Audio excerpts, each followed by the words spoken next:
마태복음 4장 12절부터 25절까지 말씀입니다. 다 찾으셨으면 한 목소리로 함께 봉독하도록 하시겠습니다. 예수께서 요한이 잡혔음을 들으시고 갈릴리로 물러가셨다가 나사렛을 떠나 스불론과 납달리 지경 해변에 있는 가버나움에 가서 사시니 이는 선지자 이사야를 통하여 하신 말씀을 이루라 하심이라. 일렀으되 스불론 땅과 납달리 땅과 요단강 저편 해변길과 이방의 갈릴리여, 흑암에 앉은 백성이 큰 빛을 보았고 사망의 땅과 그늘에 앉은 자들에게 빛이 비추었도다 하였느니라. 이때부터 예수께서 비로소 전파하여 이르시되 회개하라, 천국이 가까이 왔느니라 하시더라. 갈릴리 해변에 다니시다가 두 형제 곧 베드로라는 시몬과 그 형제 안드레가 바다에 금을 던지는 것을 보시니 그들은 어부라. 말씀하시되 나를 따라오라, 내가 너희를 사람을 낚는 어부가 되게 하리라 하시니 그들이 곧 그물을 버려두고 예수를 따르니라. 거기서 더 가시다가 다른 두 형제 곧 세베대 아들 야고보와 그 형제 요한이 그의 아버지 세베대와 함께 배에서 그물 깁는 것을 보시고 부르시니 그들이 곧 배와 아버지를 버려두고 예수를 따르니라. 예수께서 온 갈릴리에 두루 다니사 그들의 해당에서 가르치시며 천국 복음을 전파하시며 백성 중에 모든 병과 모든 약한 것을 고치시니 그의 소문이 온 수리아에 퍼진지라. 사람들이 모든 앓는 자 곧 각종 병에 걸려 고통당하는 자, 귀신 들린 자, 간질하는 자, 중풍병자들을 데리고 오니 그들을 고치시더라. 갈릴리와 데가볼리와 예루살렘과 유대와 요단강 건너편에서 수많은 무리가 따르니라. 아멘. 오늘 새벽은 예수 그리스도의 사역이란 제목으로 말씀을 나눠보고자 합니다. 예수 그리스도의 사역은 크게 세 가지로 나눠볼 수 있습니다. 전하시고, 가르치시고, 치유하셨다입니다. 오늘은 예수 그리스도의 이 세 가지 사역을 놓고 우린 예수 그리스도의 사역을 본받아 어떻게 섬겨야 할지에 대해서 함께 나눠보고자 합니다. 예수님께서 하신 첫 번째 사역은 바로 복음을 전파하신 것입니다. 오늘 보면 16절 말씀에 보면 이렇게 말씀합니다. 흑암에 앉은 백성이 큰 빛을 보았고 사망의 땅과 그늘에 앉은 자들에게 빛이 비추었도다 하였느니라. 흑암에 앉아 있다라는 말은 하나님의 율법도 모르고 불신앙과 불경건으로 인해 매우 비참한 상태에 놓여져 있는 것을 뜻합니다. 이런 상태에 있는 사람들은 하나님의 은혜를 모르고 또 제 가운데 놓여져 있기 때문에 영적으로는 죽은 상태고 또 육체적으로는 이 죽음을 향해 달려가고 있는 그러한 상태인 것입니다. 그렇게 이들을 향해 사망의 땅과 그늘에 앉은 자라고 표현을 하고 있는 것입니다. 우리 모든 인간들의 상태는 이와 같습니다. 제 가운데 놓여서 하나님을 대적하는 이 불신앙과 이 불경건한 삶을 살아가고 있고 뿐만 아니라 제 결과로 인해 사망을 향해 달려가고 있는 것이 바로 우리의 인생입니다.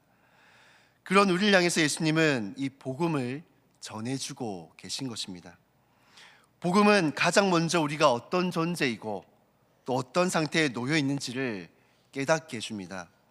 오늘 본문에 보시면 예수님께서 회개하라, 천국이 가까우니라 라고 말씀을 합니다. 회개하란 말은 우리가 어떤 존재인지를 알려주겠습니다. 회개는 어떤 존재에게 필요합니까? 바로 죄인들에게 필요한 것이죠. 즉 회개하란 말은 우리가 하나님 앞에서 죄인이라는 것입니다. 그러므로 우리의 죄를 하나님 앞에서 회개해서 깨끗함을 받으라는 것이죠. 그렇다면 왜 회개를 해야 될까요? 천국이 가까이 왔기 때문입니다. 천국, 이 하나님 나라는 예수님께서 이 땅에 오심으로 이미 임했고 또 동시에 완성을 향해 나아가고 있습니다. 이 하나님 나라는 아무나 들어가는 곳이 아니죠.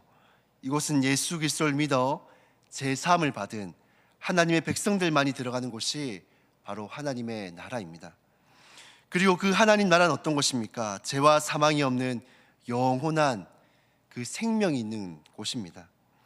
그렇게 예수님은 죄와 사망 가운데 놓인 우리 인간들을 향해 가장 먼저 하신 사역이 바로 구원의 이 복음을 전하여 주신 것입니다.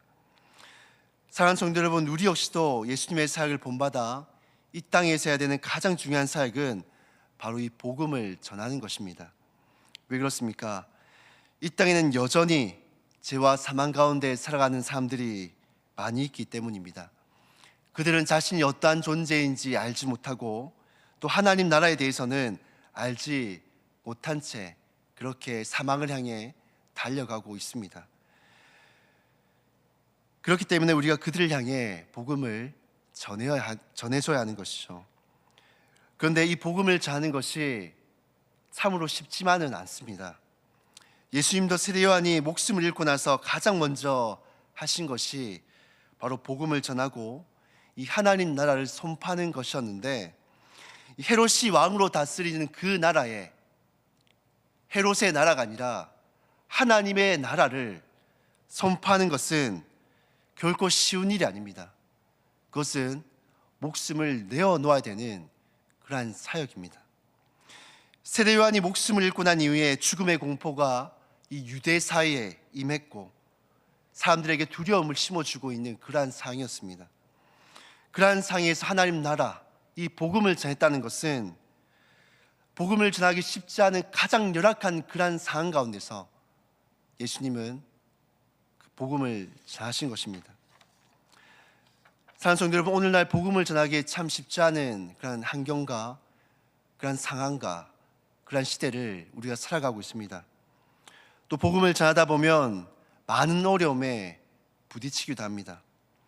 하지만 예수님은 환경 탓, 시대 탓, 이 상황 탓을 하며 복음을 전하기를 주저하신 것이 아니라 오히려 그러한 시대이기에 더 복음이 필요하다는 것을 알고 예수님은 가감없이 목숨을 내걸고 이 복음을 전하셨습니다.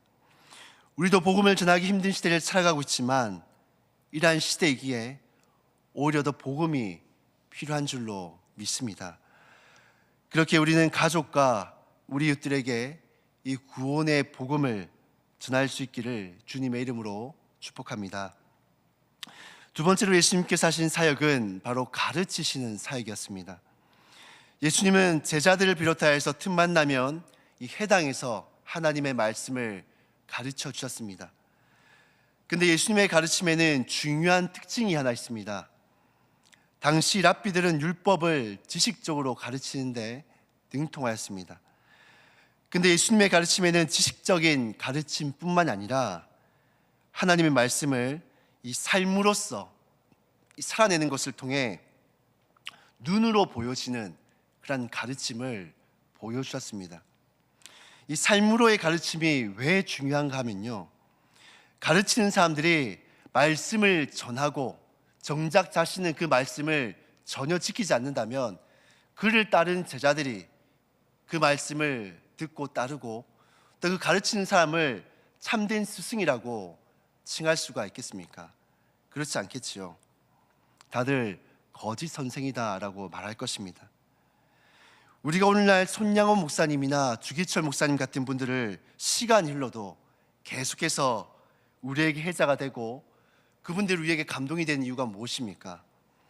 그들은 그저 하나님의 말씀을 단위에서만 지식적으로 가르친 것이 아니라 하나님의 말씀을 삶으로 살아내는 그러한 모습들이 그들 가운데 있었기 때문입니다. 사랑하는 성도 여러분, 여러분 목회자나 이 교회학교 교사뿐만이 아니라 사실 모든 성도들은 가르치는 자들입니다. 가정에서는 부모로서 자녀에게 신앙을 가르쳐야 되고요, 또 교회에서는 다음 세대나 또 신앙이 연약한 사람들에게 그런 신앙을 가르칠 수 있어야 됩니다. 그런데 여기서 중요한 것은 하나님의 말씀을 그저 지식적으로만 전달해서는 안 된다는 것입니다. 우리의 그 삶을 통해 하나님의 말씀을 살아내는 그 삶으로서의 가르침으로 그들에게 가르칠 수 있어야 한다는 것입니다. 저와 여러분이 가정에서나 이 교회에서나 직장에서나 하나님의 말씀을 우리의 그 삶으로 녹여내고 가르칠 수 있는 그러한 가르친 자들이 다 될 수 있기를 주님의 이름으로 축복합니다. 세 번째로 예수님께서 하신 사역은 바로 치유와 회복의 사역입니다. 23절부터 25절 말씀을 보시면 예수님께서 회당에서 가르치시고 또 천국 복음을 전파하시면서 동시에 하신 사역이 바로 질병에 놓인 사람들을 고쳐주신 것입니다. 하나님 나라를 가르치고 또 하나님 나라를 전파하면서 이 하나님 나라가 어떤 것인지 너무나도 추상적이고 알지 못한다면 어떤 누가 그것을 소망하고 가고 싶어 하겠습니까? 적어도 하나님 나라가 내가 살고 있는 이 땅보다도 훨씬 더 살기 좋고 가고 싶은 이유가 있어야 그것을 사모하고 또 소망하고 가고 싶지 않겠습니까? 예수님께서 왕으로 통치하시고 다스리시는 그 하나님 나라는 어떤 것입니까? 눈물과 아픔과 질병과 애통하는 것과 사망이 없는 곳이다라고 말씀하고 있습니다. 예수님은 이 땅에 계시면서 예수님께서 통치하시는 그 하나님 나라를 이 치유 사역을 통해서 직접 하나님 나라를 보여주셨을 것입니다. 사랑하는 성도 여러분, 우리는 물론 예수님처럼 병든 자를 고치는 능력은 없습니다. 하지만 그럼에도 불구하고 우리가 할 수 있는 그 치유 사역이 있습니다. 그것은 마음으로 또 심적으로 외적으로 힘들고 어려운 우리의 이웃들을 위해 기도하고 또 그들의 상처나고 찢겨진 그 마음을 위로하고 돌아보고 섬기고 하는 것을 통해 그들을 치유하고 회복할 수 있는 것입니다. 저와 여러분이 예수님처럼 몸과 마음의 상처 속에 살아가는 수많은 사람들을 치유하고 회복하는 그런 귀한 사역에 쓰임받을 수 있기를 주님의 이름으로 축복합니다. 가까이는 우리 지체와 또 가까이는 우리 가족과 또 우리의 이웃을 향해 그들을 위로하고 그들을 위해 기도하고 치유하고 회복하는 일에 우리가 힘쓸 수 있기를 주님의 이름으로 축복합니다.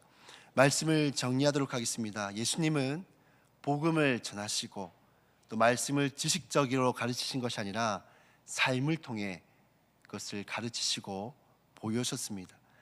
또 몸과 마음이 아픈 자들을 치료하고 회복시킴을 통해 하나님 나라를 몸소 보여주셨습니다.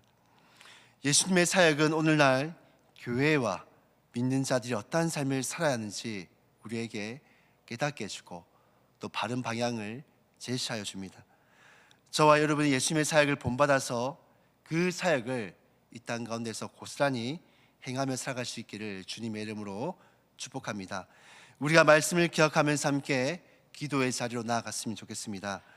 우리가 복음을 전하고 또 말씀을 가르치고 또 치유하고 회복하는 사역을 감당하는 그러한 교회와 성도가 되게 하여 주시옵소서라 기도하시고, 주어진 기도 제목들을 기도하실 때 특별히 우리나라와 민족과 이 땅에 있는 교회를 위해서 간절하게 더 힘써서 기도해 주시면 감사하겠습니다.